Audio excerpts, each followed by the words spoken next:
I went and harvested with my friend Carolyn some beautiful chanterelle wild mushrooms out of my woods yesterday. I could see by being down and looking in my wood forest, these beautiful, the orange color on the floor popping, and I knew it wasn't fall leaves. So it's chanterelles. So these are a wild mushroom, and they are buttery golden yellow. They have, when you harvest it, almost a smell of a peach or apricot. Depends on your nose and like what you pick up. They grow on the floor of the forest. They do not come off of trees. So if they do, and they're single growing off trees, you got jack-o'-lantern, and those are poisonous. Wild chanterelles, on the other hand, are amazing.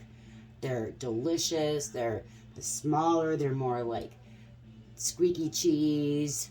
They have a rubbery feel to them. This is a nice size.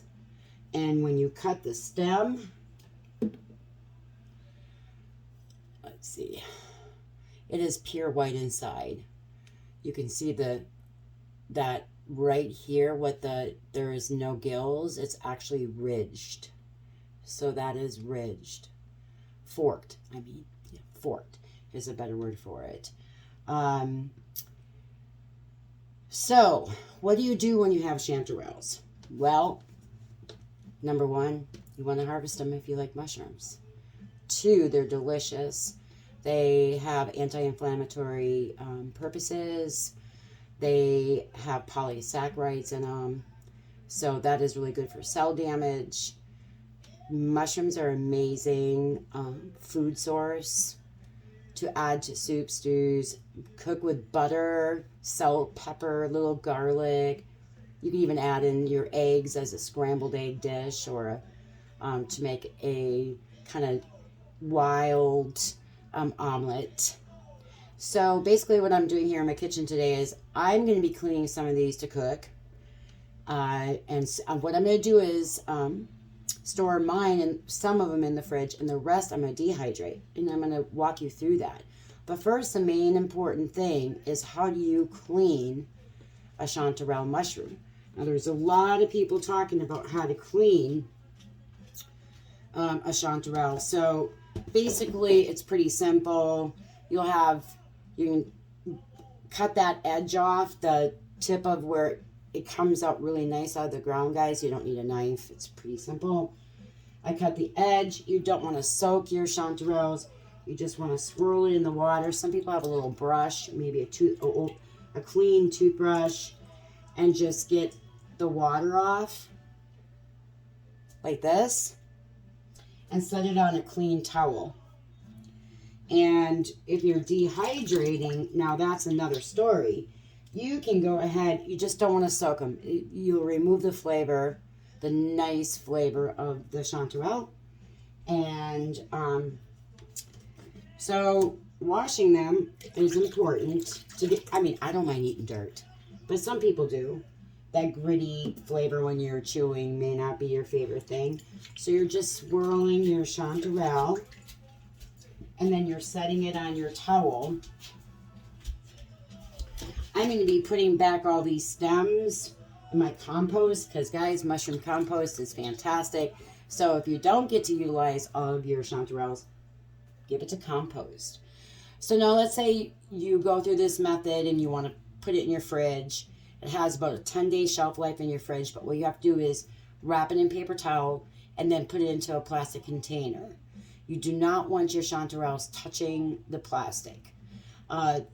The paper towel is going to absorb the moisture so that they don't become moldy. So you've got 10 days worth in your fridge. So just know when they start looking like regular mushrooms do. If you buy them, they start going pow, getting mucusy and soft, and they're just not pleasant looking. Just go ahead and compost those. Now, when you do this cleaning method, you're going to want to, before you cook them, put them into, I use an iron skillet, and put your heat on medium heat, throw them in there, and no oil, no water, nothing. And what you're basically doing is you're dry heating the moisture out of the mushrooms so that you don't have a rubbery, super rubbery texture, or that they don't cook up very nice because of that water. And then you can go ahead, once you do that, remove that excess moisture, then you can go ahead and cook them how you want. Butter, salt and pepper, maybe a little garlic. That is the best. For me, I'm going to be those. That's exactly what I'm going to do for those I'm going to cook this week. And then the rest, I'm going to be cutting up into slices so they'll look more like this. And I'm going to put that in my dehydrator at 130 degrees. And after on the trays, single, make sure you have your airflow going through your dehydrator. And after 2 hours, I'll look at it. The crispy ones are coming out. I have my glass jar waiting right there. And continue to let the other ones do their process. It's about 4 to 6 hours total time for your chanterelles in your dehydrator to fully be dehydrated, except for the crispy ones. So go ahead and get those moved. Those are usually your smaller pieces. And then you can store them in a jar, a glass jar, mason jar. Don't put them in plastic. Store them in a glass jar.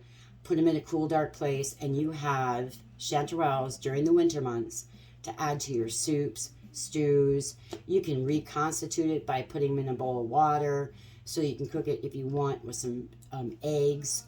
But mainly mine's going to go in soups and stews for winter months. I don't have to buy mushrooms. These are wonderful. They're a natural anti-inflammatory. They have the polysaccharides in them. I'm going to utilize this during the winter. All right, everyone. Happy mushroom hunting. As always, research before you harvest. Get to know your